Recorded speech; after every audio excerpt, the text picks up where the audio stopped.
Updated चीजें ला रहे हैं। अभी recently national high performance centre में एक बॉलिंग मशीन लेकर आए हैं, जो आकिब जावेद साहब का कहना है कि पहली दफा किसी बोर्ड में आई है। आपको वो मैं पैकेज दिखाती हूँ उसके हवाले से, और फिर हम कॉन्वर्जेशन को जरा आगे बढ़ाते हैं।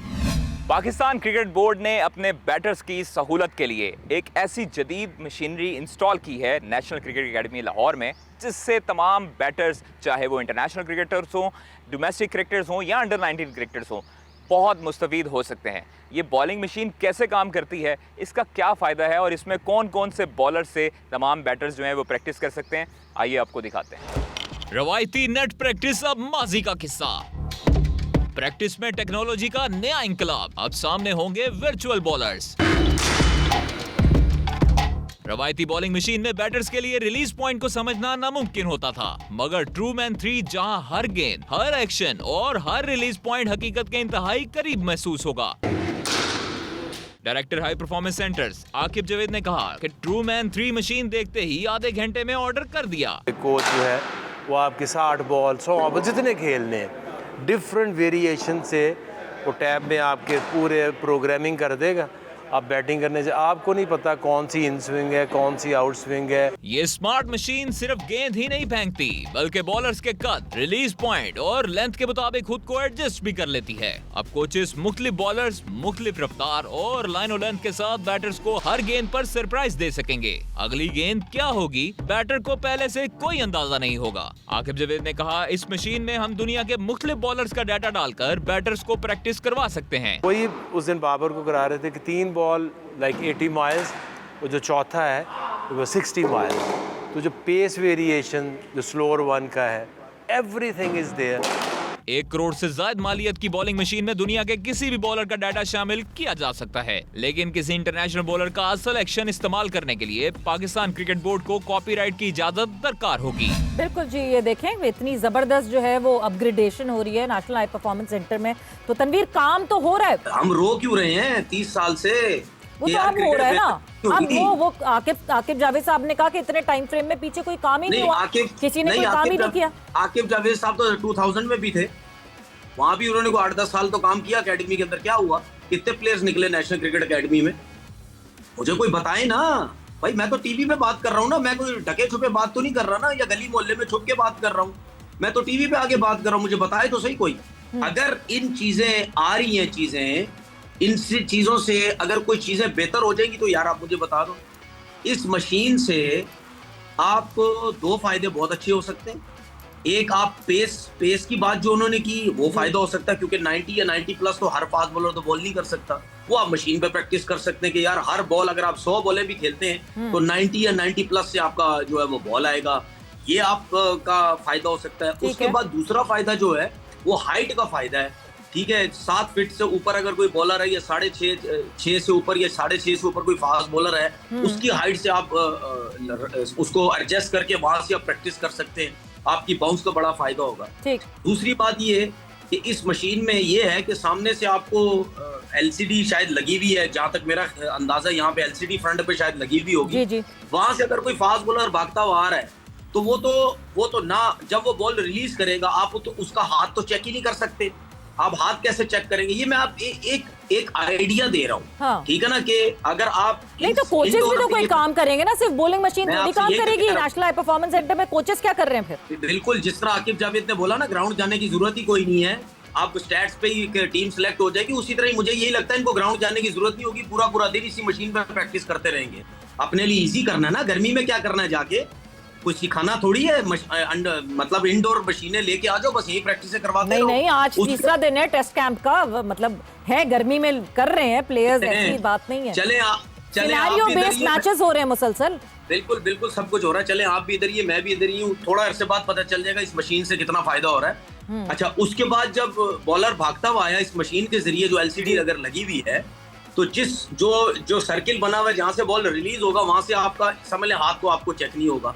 उसके बाद रियल में आप जब प्रैक्टिस करेंगे ना, रियल में, तो bowler wide of the crease जाएगा, क्लोज द स्टंप जाएगा, ठीक है, मिडल से आके बॉलिंग करेगा। जब आप तीनों चीजें ये यूज करेंगे अपने रनअप के साथ, तो आपका हाथ का एंगल जो है वो चेंज हो जाता है। ठीक है, ये आप मशीन के ऊपर नहीं कर सकते। कहने का मकसद ये है अगर आप ये मशीन, क्योंकि उसके बाद ये होता है कि आप मैटिंग के अंदर प्रैक्टिस कर रहे होते हैं, वहां तो अगर एयर में स्विंग हुआ तो हुआ, लेकिन सीम वगैरह कुछ भी नहीं होगा। तो कहने का मकसद ये है कि जो मर्जी कर लें आप, 25%, 30% आप इस मशीन के ऊपर प्रैक्टिस करें, उसके बाद 75% आपने ग्राउंड में जाके प्रैक्टिस करनी है। क्योंकि ग्राउंड में जब रियल बॉलर आएगा वो एंगल चेंज करेगा, उसका हाथ का एंगल चेंज होगा, ठीक है, किसी का एक्शन बड़ा डिफिकल्ट होता है, उसको चेक करना होता है, ठीक है, बॉल सीम होगा जो कि इंडोर नहीं होगा, सीम की प्रैक्टिस होगी। ऑब्वियसली देखिए तनवीर, वो तो बिल्कुल करेंगे ना, ऐसा थोड़ी आकिब जावेद साहब ने कहा कि इसी मशीन पे बस अब प्रैक्टिस होगी,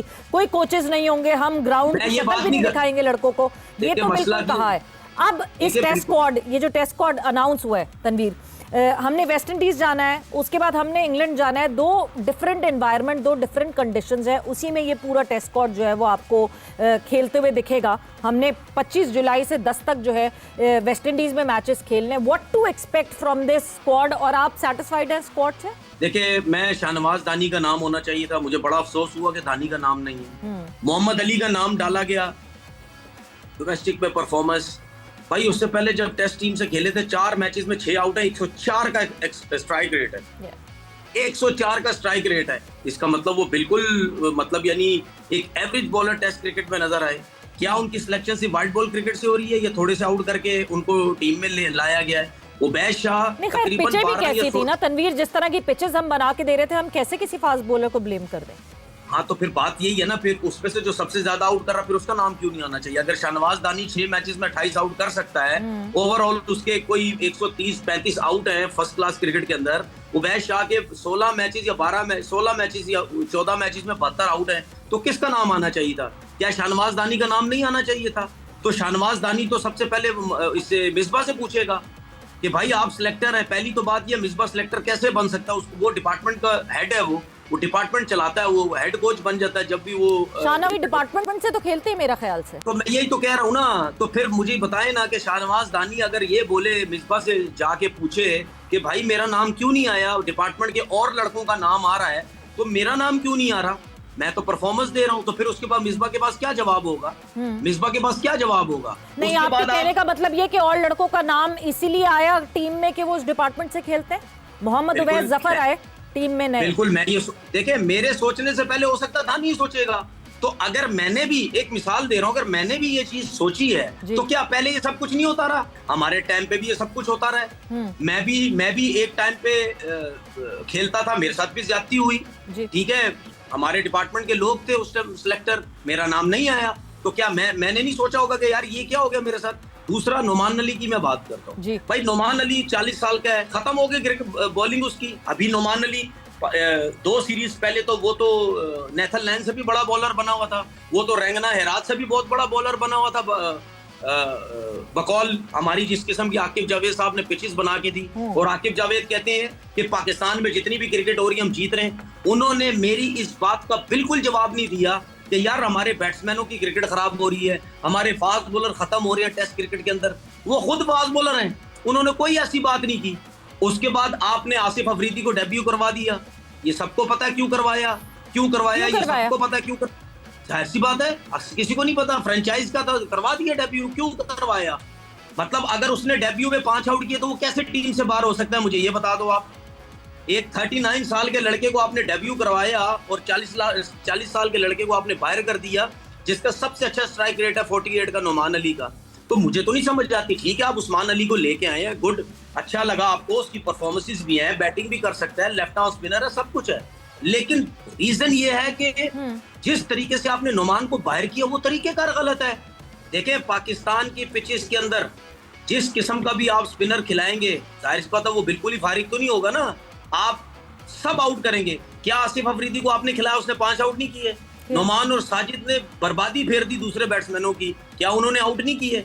आप जिसको पाकिस्तान की कंडीशन में खिलाएंगे टेस्ट क्रिकेट के अंदर, वो बुरा हाल कर देगा सबका, क्योंकि आप बिल्कुल रेड़ा पिचेस तो सबको बना के देते हैं।